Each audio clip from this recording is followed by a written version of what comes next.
A gente vai seguir com outros temas importantes e é preciso falar sobre a criação de um projeto de lei para taxar as Big Techs. Inclusive, o governo anunciou a retomada da criação desse projeto. A princípio, os alvos são as donas de WhatsApp, Instagram, Facebook, Google, YouTube, Microsoft, Amazon, Apple e Netflix, praticamente todas, né? Segundo ministros de Estado, essas plataformas arrecadam muito no Brasil e pagam pouco imposto. A ideia de criar um novo imposto, uma nova taxa para as Big Techs não é nova, mas não se concretizou após a resistência do Congresso Nacional. Caso esse projeto de taxar as redes seja mesmo tirado da gaveta, a tramitação vai ocorrer em meio a um embate político fora do comum, né? Uma vez que a maioria dessas companhias norte-americanas se alinhou ao governo de Donald Trump e travou batalhas judiciais que atingem o judiciário brasileiro e até o Palácio do Planalto. Chamar o Luiz Felipe Dávila, que acompanhou debates parecidos também na Europa. A Europa, inclusive, tem um modelo diferente de lidar com a rede social e a internet, né, Dávila? Mas agora é preciso a gente olhar para esse projeto de lei que tem por objetivo criar um imposto específico, customizado, feito sob medida para as empresas de tecnologia, as redes sociais, mas é um projeto que vai muito além da questão monetária barra financeira, né, Dávila? Você aumenta o controle também sobre essas empresas, muitas estrangeiras que operam por aqui. Bom, primeiro, Canhoto, nenhuma novidade. Esse governo só tem um programa de governo, é taxar, é inventar mais imposto, é tirar mais dinheiro do nosso bolso. Por isso que eu fiz o meu bonezinho lá, olha, tira a mão do meu bolso. É a única coisa que esse governo pensa é tirar mais dinheiro do nosso bolso. É uma coisa inacreditável. É o genérico do governo. Não importa qual é o problema, taxa. Taxa mais, cria imposto, cria tarifa. Não é assim. É um governo que não tem noção do que é o problema, então a única solução que tem é esse coringa, que nem se jogar carta e coringa na mão. O coringa dele é taxar tudo. Veja só. Vamos primeiro aos fatos. As empresas de tecnologia, como qualquer outra empresa, já pagam no Brasil muito imposto. Você paga imposto sobre folha das pessoas que você contrata, você paga imposto sobre os anúncios, tem que pagar anúncio, tem que pagar imposto, paga imposto sobre faturamento, paga imposto como qualquer outro. Então não é assim. Por que que hoje no Brasil paga menos imposto do que as empresas lá fora? Eu garanto que qualquer empresa que atua no Brasil paga muito mais imposto que qualquer empresa lá fora, porque a carga tributária no Brasil é um verdadeiro absurdo. Então, as empresas já pagam imposto. Agora, você tocou no ponto-chave. Pagar imposto, aumentar cerceamento de liberdade de expressão, PL da censura. O governo tem um pacote de maldade em torno das Big Techs, achando que as Big Techs são uma espécie de vilã do mundo, e principalmente no Brasil. Então, é uma coisa de mistura de sanha arrecadatória com perseguição política, com uma crença na importância da censura e do que eles chamam do controle social da mídia. Bonito esse termo que a esquerda adora. Controle social da mídia, que é censura.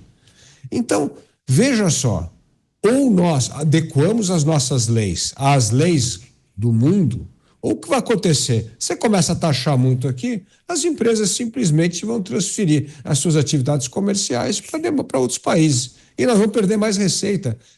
O Brasil parece que não aprende com os erros. Nós vamos insistir numa fórmula errada. O Brasil taxa muito, regulamenta muito e, infelizmente, censura muito. Você, Koba, como avalia esse movimento que cresce, inclusive, no Congresso Nacional?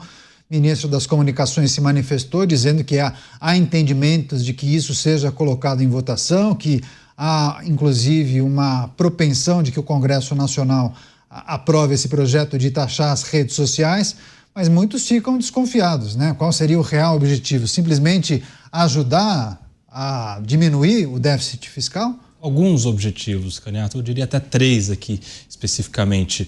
O primeiro é que o principal ministro aí que tem feito campanha para essa taxação é o ministro Juscelino Filho, ministro das Comunicações, União Brasil.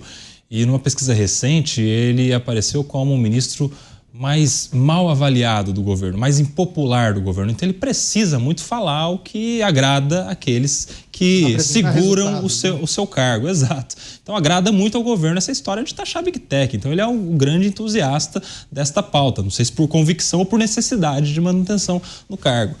Essa é uma questão. Segundo ponto, porque há uma necessidade de taxação independente de qual seja a atividade. O governo está buscando a qualquer custo arrecadar mais. O ministro Fernando Haddad precisa alcançar o déficit zero. Gastando menos? Não. Arrecadando cada vez mais para ver se alcança o tanto de despesa, a arrecadação alcança o tanto de despesas do governo. E terceiro, porque já não há uma simpatia entre o governo e as redes sociais. A gente viu recentemente várias trocas de farpa. No começo do ano, a gente viu a Meta anunciando nos Estados Unidos, inicialmente nos Estados Unidos, a mudança de política de checagem de fatos. Aqui no Brasil, a AGU já deu 72 horas para eles se explicarem. Ou seja, tem uma pegação no pé das redes sociais, aquele projeto de interesse do governo do ano passado, o PL da regulação das redes sociais, que visava colocar alguns limites nas redes sociais e responsabilização, como tem sido também o julgamento do caso no Supremo Tribunal Federal. Então, há uma junção de interesses aí, pela manutenção do cargo, para a arrecadação para o governo e para inibir, perseguir de alguma maneira as plataformas que já pagam impostos, como bem lembrou o Dávila. Dá a impressão, quando se fala em vamos taxar as redes sociais que são muito ricas, vamos taxar as Big Techs que têm lucros gigantescos. É claro que tem lucros gigantescos. Quantas pessoas utilizam as redes sociais? Não é natural que uma plataforma que tenha suas dezenas, se não mais de centenas de milhões de usuários não seja muito rica e não fature bastante? Como que elas faturam? Com anúncios. E os anúncios já são taxados. O serviço de fazer o anúncio já tem lá o seu imposto sobre serviço, além de todos os outros impostos que essa empresa paga. Se ela tiver um prédio, ela paga IPTU. Se ela tiver um carro, ela paga IPVA. Se ela comprar um produto, um computador, importar qualquer coisa, ela paga IPI, paga PIS, COFINS, ICMS. Ou seja, não é uma empresa isenta de impostos. Ela já paga como qualquer outra atividade. O fato é que são empresas gigantescas e que, justamente por serem gigantescas, faturam muito. Então não está na ideia dessas pessoas que querem taxar a ideia de justiça tributária. Não, está sim a ideia de perseguir aquelas empresas que eles já não gostam muito, as Big Techs, as plataformas e, no caso específico do ministro, também a ideia de segurar o seu cargo que está na balança diante de uma possível reforma ministerial. Pois é, essas empresas continuariam pagando os impostos que elas já pagam.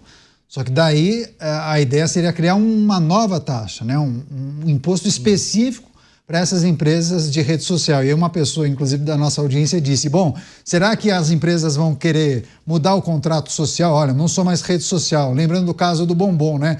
Eu não sou mais Bombom, agora eu sou Waffle. Aí eu não preciso pagar aquela taxação. Daí a pessoa monta uma pequena estação de TV ou uma outra empresa de mídia e diz, não somos rede social, somos também uma TV digital. E aí, será que a tributação vai ser alterada a partir daí? Você, Beraldo, como acompanha essas discussões sobre essa criação de um imposto específico para redes sociais?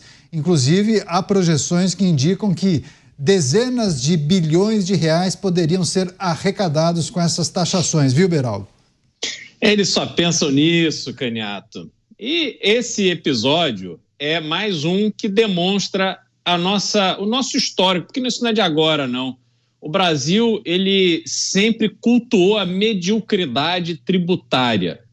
É uma coisa que nunca eu entendi direito. Você imagina, a pessoa faz uma viagem ao exterior, aí você chega com a sua mala, a pessoa para e mexe tudo, tira suas coisas da mala. Não é para ver se tem droga, não é para ver se tem alguma substância ilícita, não. É para saber o que você comprou, quanto custou esse cinto e esse sapato aqui. Não, mas estou vendo o relógio aí, me dá a nota do seu relógio. É uma paranoia completamente absurda que vai ali naquele detalhe do detalhe, porque eles querem tomar. O princípio da legislação tributária é tomar dinheiro do brasileiro. A gente vai ver em algum momento alguém tentando, Caniato, dizer o seguinte, olha, não, se você for viajar, for ao exterior, e você for a um restaurante, o Brasil vai taxar o restaurante. porque é o brasileiro que está gastando dinheiro lá. Então o restaurante vai ter que preencher uma DARF e pagar uma DARF para o governo brasileiro. Senão o governo brasileiro vai proibir, vai ser uma decisão judicial proibindo brasileiros de irem naquele restaurante sonegador. Quer dizer, é uma loucura o que acontece. E aí, não por acaso, a gente lida hoje com as consequências da tributação dos $50 que as pessoas compram nos sites chineses.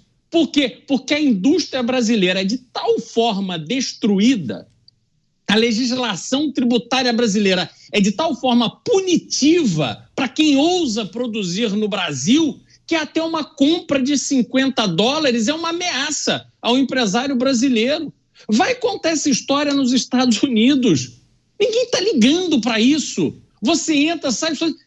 eles querem saber o seguinte: você está trazendo bebida, cigarro e, obviamente, droga, comida, coisas que tem ali um cunho de controle até de doenças e tal. Mas, de resto, você gastou $100 mil comprando um relógio na China e vai entrar, não tem ninguém ligando para isso. Por quê? Porque o país tem uma lógica produtiva que garante a sua economia. Mas nós ficamos fechados nessa loucura de mediocridade, que aí o governo, na sua incompetência, não consegue fechar as contas, vai tomar de quem? Dos bilionários malvadões. Ah, não, rede social, um bando de malvadão, vamos tomar o dinheiro deles. Aí fica parecendo aquele dono da empresa, Caniato, que quando vai contratar a pessoa do comercial, diz o seguinte: olha, fulano, a gente está aqui com uma dificuldade comercial e tal, então eu vou dar um percentual das vendas que você fizer. Se você aumentar as vendas, eu lhe dou um percentual. Aí o sujeito faz bem feito o seu trabalho, as vendas estouram. Aí o que o dono da empresa faz? Ô, meu amigo, puxa vida, mas eu não vou poder te pagar tanto assim, porque, veja, você aumentou muito mais as vendas do que eu imaginei, agora o teu salário está muito alto. Mas não era combinado? Por que o senhor está preocupado com o que o outro está ganhando, que trouxe o resultado, e não com o que você ganha? Enfim, essa lógica brasileira é sempre ir em cima daquele que está conseguindo ganhar algum dinheiro. E aí, obviamente, tem a questão política, onde as redes sociais se tornaram instrumentos, ferramentas de uma disputa enorme, e não é ideológica, veja, isso é importante. Há vários influenciadores de esquerda que têm uma relevância imensa nas redes sociais. O ponto, e nós já falamos aqui outras vezes, é que a esquerda brasileira, de uma forma geral, ela tem nos seus líderes figuras completamente analógicas e obsoletas da comunicação. Não é à toa que trocaram, o ministro trocado foi o ministro das comunicações, não é das comunicações, que é o Juscelino, mas enfim, é o que faz a comunicação do governo. Pimenta. Da SECOM, exatamente. Então, tiraram o Pimenta, trouxeram o Sidônio. E aí, qual foi a primeira iniciativa? O boné. Vou fazer um boné. Então, assim, eles não acertam uma. E isso deixa eles enlouquecidos, porque a direita gasta menos e tem muito mais efetividade na sua estratégia de comunicação. Então, diante da incompetência, diante da incapacidade de usar um instrumento que está aí para todo mundo, eles simplesmente querem impedir o opositor político de usar aquilo onde ele leva vantagem. Enfim, é mediocridade brasileira para todo lado nesse assunto. Mas, Dávila, a classe política se beneficia muito no uso e a relação com o público com as redes sociais, né? Só que é preciso levar em consideração que, a depender da intenção do governo e as ferramentas que poderão ser utilizadas, inclusive com o estímulo por meio de emendas parlamentares, tem projetos que acabam passando, né? Mesmo quando vão na contramão do que pensa a grande maioria. E aí eu te questiono, caso esse projeto seja aprovado, você vê a possibilidade de empresas virarem as costas para o Brasil, fecharem as portas e darem bye-bye? Vejo sim, Caniato. A lógica que perdura nesse governo e em vários governos, inclusive alguns governos da direita, é do capitalismo de Estado, ou o que a gente chama de capitalismo de compadrinho. O negócio é o seguinte, é capturar o Estado, garantir uma reservinha de mercado, ter subsídios do governo, ter um sistema tributário especial, criar uma muralha protecionista para não deixar muita concorrência. E aí esse dinheiro vai, financia lá a campanha do político, traz ele para jantares gostosos, com bons vinhos. É essa relação que prevalece no Brasil. Então, quando você tem um setor da economia, que são as redes sociais, que o governo não consegue aliciar, não consegue controlar, não consegue infiltrar e dominar do teu jeito, o governo fica maluco, ele não sabe o que fazer com esse monstrengo gigantesco que tanta gente usa, que eles não sabem usar, que eles não conseguem enquadrar, então eles ficam desesperados. E aí parte para todo o arsenal desse capitalismo de compadrinho. Lembrando o Reagan, o presidente Ronald Reagan, que dizia, né, que primeiro o governo taxa, depois se taxar e ainda não conseguiu quebrar a empresa, atrapalhar a vida da empresa, e está só enfraquecida, aí começa a subsidiar para criar o capitalismo de compadrinho. E depois, no fim, regulamenta. Esse é o receituário do PT. Primeiro taxa, depois vai ter que dar um subsídio para a empresa não fugir do Brasil, como você falou, e depois aprova um pacote gigantesco de regulamentação de rede social, de censura, de regras, como bem mencionou o Comba, que tem que dar 72 horas antes. A nossa AGU é muito mais eficaz e rápida do que o sistema americano, que ainda até agora não se manifestou sobre o assunto.